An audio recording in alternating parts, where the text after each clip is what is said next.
Welcome to Morning Devotion with Ken Gurley. Devotions designed to inspire you on your daily walk with God. Here's your host, Ken Gurley. Hey, good morning, morning devotion family, indie family, devotees. Yeah, Don, I saw you put it out there. So good to see you, Tim, Winnie. Good to see you, Opal, Tiffany.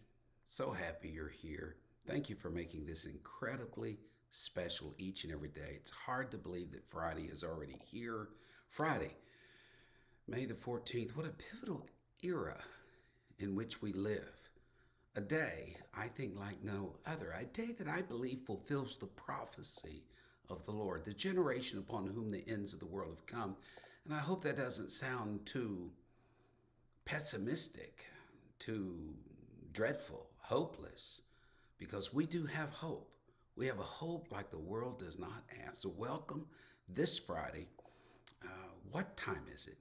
Israel, God's timepiece. What a great subject we have today, and a timely subject with what's happening in our world and in the nation of Israel. I believe it's a timely thing. So thank you for being here. Charles, Carly, Rachel, Bobby, thank you. Thank you for just making this a special place and a special day. Looking forward to a great weekend. I hope you are the same. Some good things happen. Share the page, follow the page, like the page, subscribe to it if you're viewing on a different platform. Download this podcast today because we're in a pivotal season and I want this shared. I want this shared this Friday. What time is it? Israel, God's timepiece. How many of you feel? You just feel it. Just let me know. Let me hear back from you that you sense we're in a pivotal era right now. Yeah, I believe that. I believe that. America's distracted by so many things, pandemics, politics, uprisings, sidelines, by all sorts of machinations and conspiracies. And if America was not so distracted, she would be on her knees. Why? One word, Israel. Yeah, Israel. It's that important. Autumn, Penny, it's that important. Israel is sometimes seen in the Bible and called Zion, most specifically Jerusalem is called that. Psalm 102 says, "Thou shalt arise, have mercy upon Zion, for the time to favor her. The set time is come, for thy servants take pleasure in her stones and favor the dust thereof. So the heathen shall fear the name of the Lord, and all the kings of the earth thy glory. When the Lord shall build up Zion, he shall appear in his glory." Thy time has come. You see, God judges time in this world according to Zion, Jerusalem, Israel. Israel is and has always been God's timepiece. If you want to know what time it is, look at Israel. And the world is doing that right now, this Friday morning.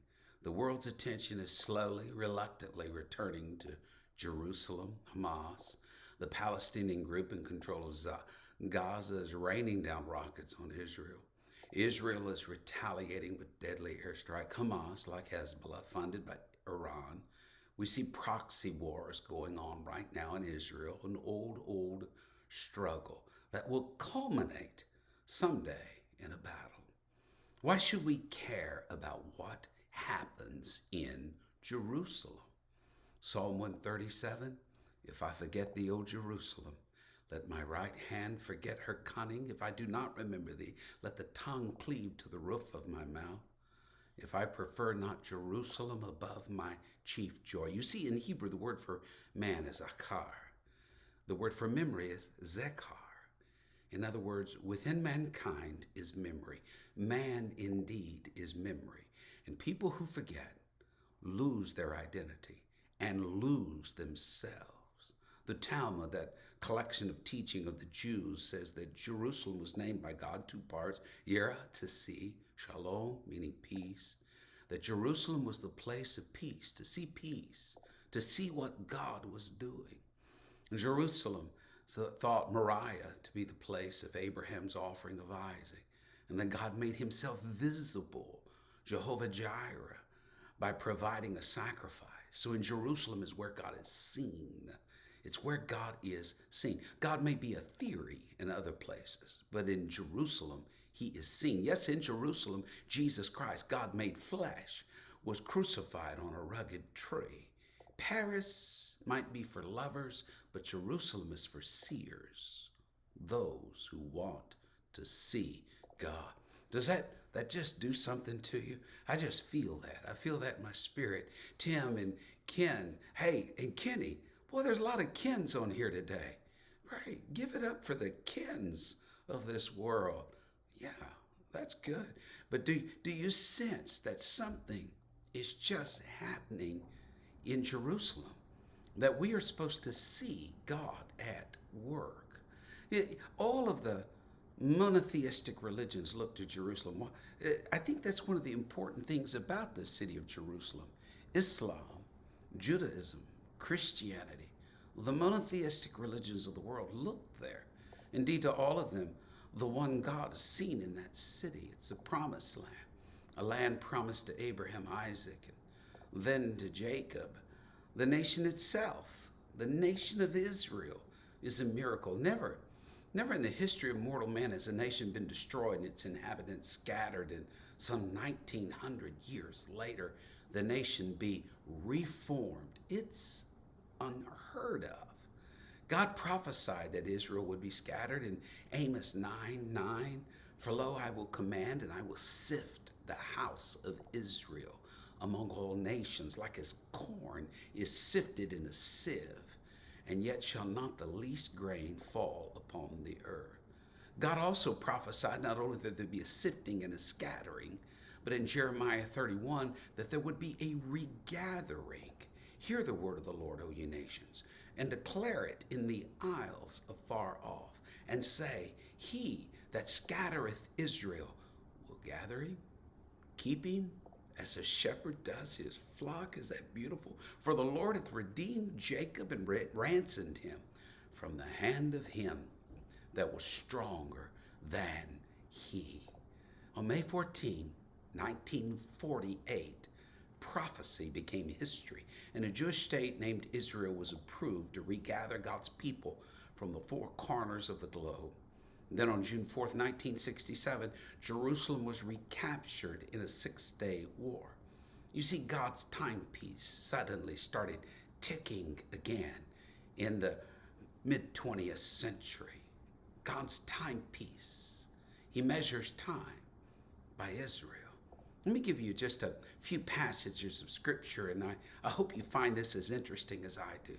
When Jesus sat on the Mount of Olives, which, by the way, grew both olives and fig trees, and Jesus spoke concerning the temple that he and his disciples were looking at, he said that mighty temple is going to be destroyed. Not one stone is going to be on top of another. And the disciples were rightfully stunned, asking, when shall these things be? What shall be the sign of thy coming? And so we sort of have a dual question being asked. And so the words of Jesus also carry a dual fulfillment. And Jesus basically said, watch Israel. Watch Israel. Matthew 24. Now learn a parable of the fig tree. When his branch is yet tender and putteth forth leaves, you know summer is nigh. And so likewise, when you see all these things, know that it is near, even at the door. Verily I say unto you, this generation shall not pass till all these things be fulfilled. How long is a generation? Some say 30 years, some say 40, some say 100. But within that time frame, Jesus is saying, you're going to see these things begin to wrap up. You're going to see the sign of my coming. We've seen Israel given statehood in 48. Then in 67, the holy city of Jerusalem recaptured. I'm not going to go in depth here, but we're within that 100-year time frame. In Daniel 9, God said 77. Boy, this is high math, folks. How many of you are good at math? Okay, we need some good mathematicians out there, because this is way too high a math with as little coffee as I've had already this morning. I mean, the dendrites and the neurons are just not snapping and firing yet. in my brain to do this high math. But okay, buckle up. Are you ready? Here we go. Here we go. Let's see if we can do this. Some high math. In Daniel 9, God said 77s are determined upon Israel in the holy city. 77. To finish the transgression, to make an end of sin, to make reconciliation for iniquity, to usher in everlasting righteousness, to seal up all the visions and prophecies, anoint the most holy 77s. That's what we call the 490 years of Daniel, the 70 weeks. Daniel spoke, though, of an interval of time between week 69 and week 70, when Antichrist comes with all of his abominations, and the city is rendered absolutely desolate. So from the time to rebuild the walls of Jerusalem until Messiah, that was 69 weeks, 69 sevens, 483 years. Do you know the command to rebuild the walls came in 445 BC? We believe the crucifixion of Jesus was 32 AD, exactly 483 years. But a single week remained. It's called that 7 years, the time of Jacob's trouble, when God is going to turn his people's heart back to him. Until then, we live in the parentheses of grace. But events are stirring in Israel, and the clock is ticking. O Israel, what time is it? I think Israel would respond, it's a time of vigilance and violence. Jews and exiles have cried to each other for 2,000 years next year in Jerusalem, that they may see God, that they may see peace. Psalm 122 says, pray for peace. Pray for the peace of the city of peace, that they shall prosper that love thee, peace within thy walls, prosperity within thy palaces. For my brethren and companions' sake, I will now say, peace be within thee. Although we're told to pray for the peace of Jerusalem, folks, there's no peace today. Look at the headlines. There's no peace. Sherry, Tricia, Grace, Michelle, there's no peace. There's nothing but heartache, tension. The Talmud says that creation began in Jerusalem. The world radiated from there.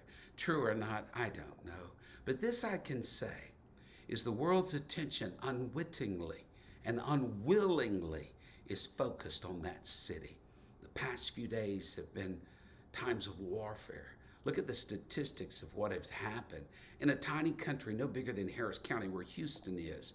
In the past few days, in 4 days, over 1,300 rockets have been fired toward Israel. At least 2 Israeli dead. More than 90% of the missiles were aimed towards civilian areas, intercepted by an Iron Dome defense system. The forces of this world, Jen, Tiffany, the forces of this world are coming together. It's in a state of turmoil.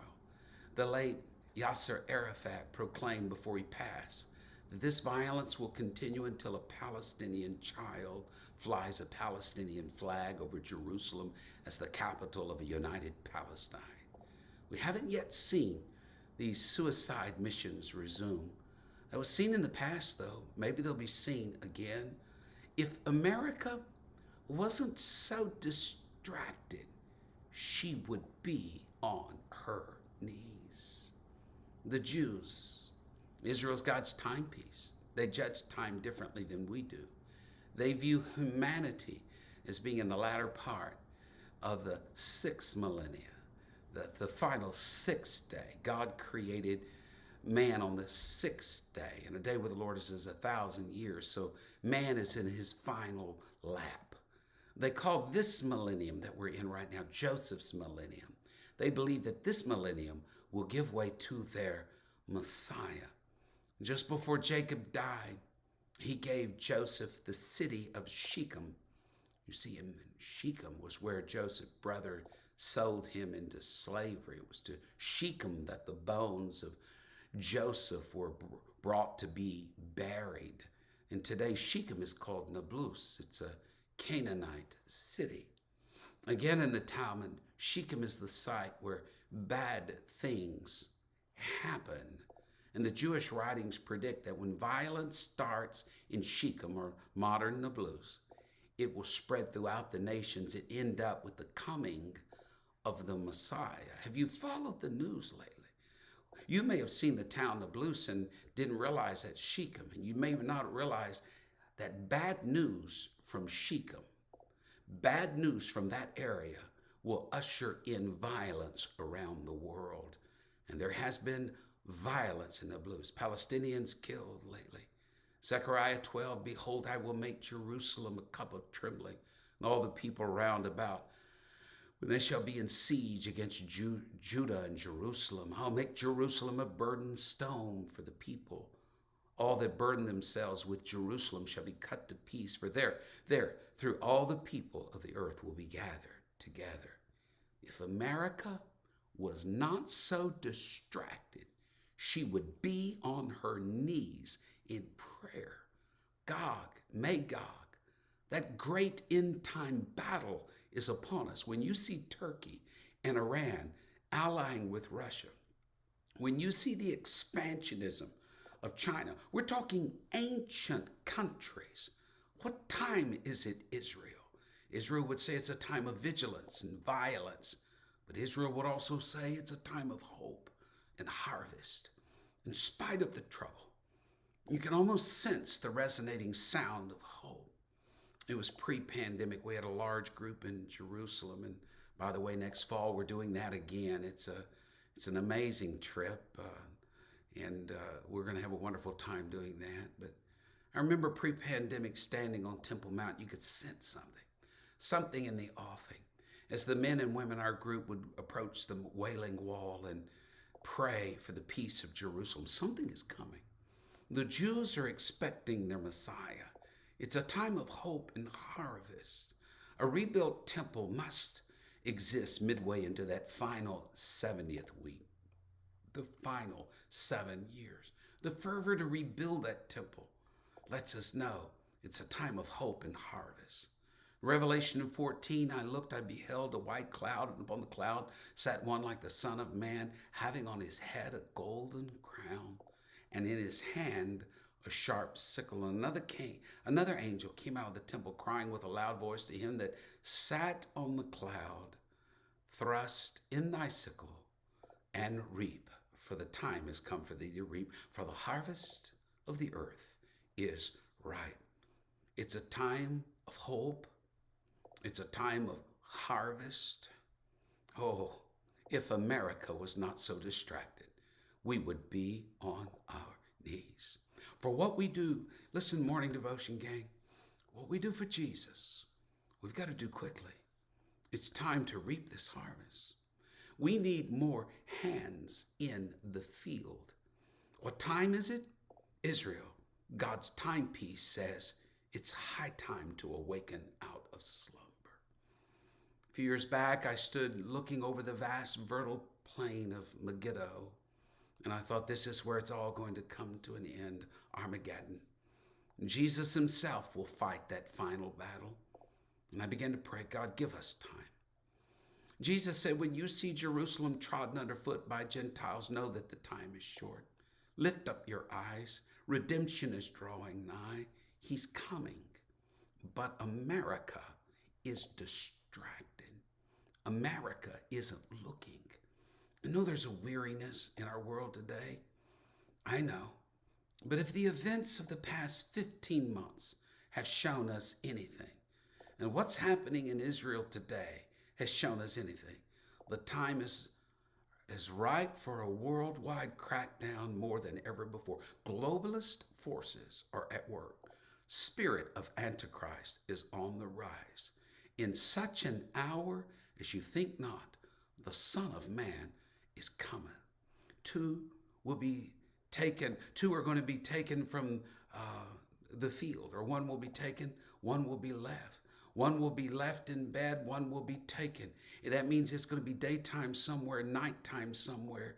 God, I want you to find me in the field reaping while it was yet day. Amen. As it was in the days of Noah. Noah, we read, preached 100 years while an ark was being prepared to save those that were willing. I believe we're in that final generation. I believe, hey, listen to me, morning devotion crowd, can I just talk to you a second? Can I talk to you from my heart? There is so much distraction right now in our world.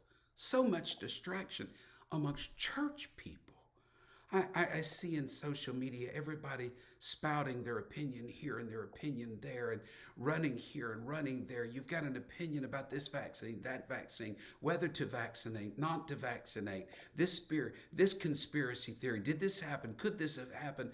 And I think we are so distracted that we don't realize we are there, folks. We are on the cusp of the coming of the Son of Man. We're within that 100 years and approaching the end of time. We're in that generation upon whom the ends of the world have come, and we have got to get our gaze lifted up on an eastern sky and saying soon, and very soon, we are going to see the King. We've got to get the word out. We've got to get the word out. We've got to share it.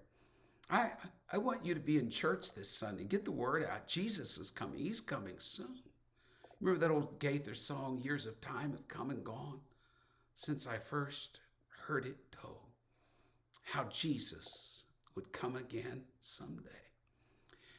If back then it seemed so real, then I just can't help but feel how much closer his coming is today. Then the chorus went like this: signs of the time are everywhere. There's a brand new feeling in the air. Keep your eyes upon the eastern sky. Lift up your head. Redemption draweth nigh. When you see Israel in the news, recognize you're looking at God's timepiece, and God is trying to tell you what time it is. It is high time to step out. Let the church be the church. Bring the prodigals back home. Let's see people born again of water and spirit this week. Let's see those that are cold in the Lord.